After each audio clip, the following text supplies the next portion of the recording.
I know it's frustrating, and it made a lot of people very angry, but the truth is this, and it's not just me saying it, it's what the court said.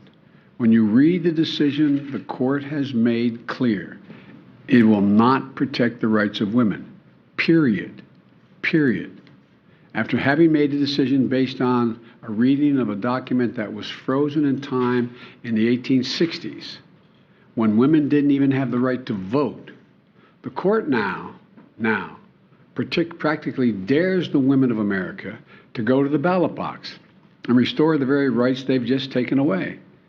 One of the most extraordinary parts of the decision, in my view, is the majority writes, and I quote, women, I'm just a quote now from the majority, women are not without electoral or political power.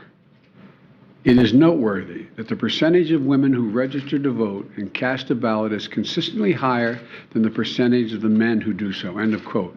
Repeat the line. Women are not without electoral and or political, or maybe precise, not and or political power. That's another way of saying that you, the women of America, can determine the outcome of this issue. I don't think the court, or for that matter, the Republicans who for decades have pushed the extreme agenda, have a clue about the power of American women. But they're about to find out, in my view. It's my hope and strong belief that women will in fact turn out in record numbers to reclaim the rights that have taken from them by the court. And let me be clear, while I wish it had not come to this, this is the fastest route available. I'm just stating a basic fundamental notion. The fastest way to restore Roe is to pass a national law codifying Roe, which I will sign immediately upon its passage at my desk. And we can't wait. Extreme Republican governors, extreme Republican state legislators, and Republican extremists in the Congress overall, all of them have not only fought to take away our rights, but they're now determined to go as far as they can. Now, the most extreme Republican governors and state legislators have taken the court's decision as a green light to impose some of the harshest and most restrictive laws seen in this country in a long time. These are the laws that not only put women's lives at risk, these are the laws that will cost lives. What we're witnessing is a giant step backwards in much of our country. Already, the bans are in effect in 13 states. 12 additional states are likely to ban choice in the coming weeks. And in a number of these states, the laws are so extreme, they've raised the threat of criminal penalties for doctors and healthcare providers. They're so extreme that many don't allow for exceptions, even for rape or incest. Let me say that again. Some of the states don't allow for exceptions for rape or incest. This isn't some imagined horror. It's already happening. Just last week, it was reported that a 10-year-old girl was a rape victim in Ohio. 10 years old. And she was forced to have to travel out of the state to Indiana to seek to terminate the presidency and maybe save her life. That's last part is my judgment. 10 years old. 10 years old. Raped, 6 weeks pregnant, already traumatized, was forced to travel to another state. Imagine being that little girl.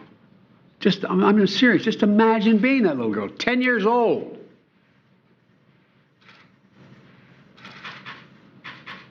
Does anyone believe that it's Ohio's majority view that that should not be able to be dealt with? Or in any other state in the nation? A 10-year-old girl should be forced to give birth to a rapist's child? I can tell you what I don't. I can't think of anything as much more extreme. The court's decision has already been received by Republicans in Congress as a green light to go further and pass a national ban. A national ban. Remember what they're saying. They're saying there's no right to privacy, so therefore it's not protected by the Constitution. So it's left up to the states and the Congress what they want to do. And now my Republican friends are talking about getting the Congress to pass a national ban in the extreme positions that they're taking in some of these states. That will mean the right to choose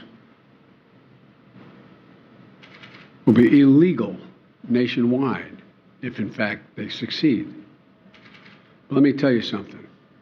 As long as I'm president, it won't happen, because I'll veto it. So the choice is clear. If you want to change the circumstances for women and even little girls in this country, please go out and vote. When tens of millions of women vote this year, they won't be alone. Millions and millions of men will be taking up the fight alongside them to restore the right to choose and the broader right to privacy in this nation, which they denied existed. And the challenge from the court to the American women and men, this is a nation. The challenge is go out and vote. Well, for God's sake, there's an election in November. Vote, vote, vote, vote.